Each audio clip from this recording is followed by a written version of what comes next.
পথ নবজাতকেরা আপনজন, হবে না কোনো বিভাজন, এই স্লোগান বা এই প্রত্যয়কে সামনে রেখে 2022 সালের 1 জানুয়ারি ডাক্তার মুজিব নিউবর্ন ফাউন্ডেশনের যাত্রা শুরু করেন।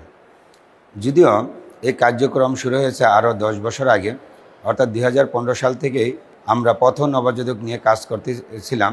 এই পর্যন্ত প্রায় এই ফাউন্ডেশনের আন্ডারে 43 জন পথ নবজাতককে বাংলাদেশের বিভিন্ন প্রান্ত থেকে কুড়িয়ে এনে তাদেরকে চিকিৎসার মাধ্যমে আলহামদুলিল্লাহ সুস্থ করা হয়েছে এবং আইনি প্রক্রিয়ার মাধ্যমে তাদেরকে বিভিন্ন সচ্ছল পরিবারে দত্তকের ব্যবস্থা করা হয়েছে।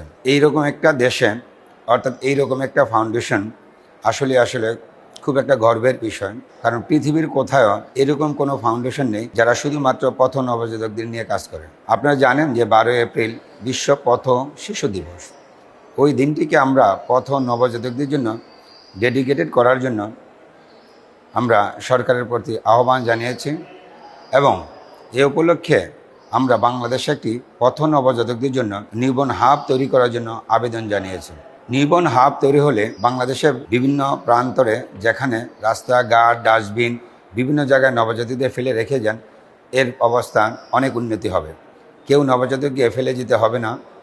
কেউ যদি অসচ্ছল হয়ে থাকেন বা যে কোনো কারণে যদি সমাজে তার স্ট্যাটাস বজায় রাখার জন্য এই নবজাতকটিকে লালন পালনে অক্ষম হন বা না পেরে থাকেন, তাইলে নিউবর্ন হাবে এই নবজাতকটি দিয়ে গেলে এই নবজাতকদের সম্পূর্ণরূপে চিকিৎসার দায়িত্ব থাকবে ডাক্তার মুজিব নিউবর্ন ফাউন্ডেশনের। তাই ডাক্তার মুজিব নিউবর্ন ফাউন্ডেশনের উদ্দেশ্য একটাই, পথ নবজাতকদেরকে রক্ষা করার ভূমিকা পালন করা, পথ নবজাতকদেরকে দেশের বিভিন্ন প্রান্ত থেকে কুড়িয়ে এনে তাদের চিকিৎসা সেবা দেওয়া, তাদের মুমূর্ষ অবস্থা থেকে উদ্ধারে সহযোগিতা করা এবং তাদেরকে আইনি প্রক্রিয়ার মাধ্যমে বিভিন্ন পরিবারের কাছে পৌঁছে দেওয়া এবং কোনো কারণে যদি পথ নবজাতকরা দুনিয়া থেকে চলে যান, অর্থাৎ আল্লাহ যদি তাদেরকে নিয়ে যান, তাহলে তাদেরকে দাফন কাফনের ব্যবস্থা করা, তাদেরকে কবরস্থ করা, এটা হলো ডাক্তার মুজিব নিউবর্ন ফাউন্ডেশনের মূল কাজ।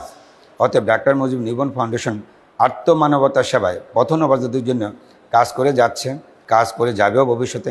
ইনশাল্লাহ আমরা আশা করি বাংলাদেশে পথ নবজাতকরা আর বিভাজিত হবে না, অর্থাৎ পথ নবজাতকরা আপনজন, হবে না কোনো বিভাজন। এই স্লোগান যেন ঘরে ঘরে প্রতিষ্ঠিত হয় এবং যে কোনো পথ নবজাতক বাংলাদেশে যে কোনো জায়গায় পাওয়া গেলে আমাদেরকে যেন খবর দেওয়া হয়। আমরা তাদেরকে সম্পূর্ণরূপে নিজ খরচে নিয়ে আসবো, তাদেরকে সম্পূর্ণরূপে চিকিৎসা দেব এবং আল্লাহর কাছে দোয়া করে তার জন্য সুস্থ হয়। সুস্থ হওয়ার পরে তাদেরকে বিভিন্ন পরিবারের কাছে আইনি প্রক্রিয়ার মাধ্যমে পৌঁছে দেওয়ার ব্যবস্থা করব। আল্লাহ হাফেজ।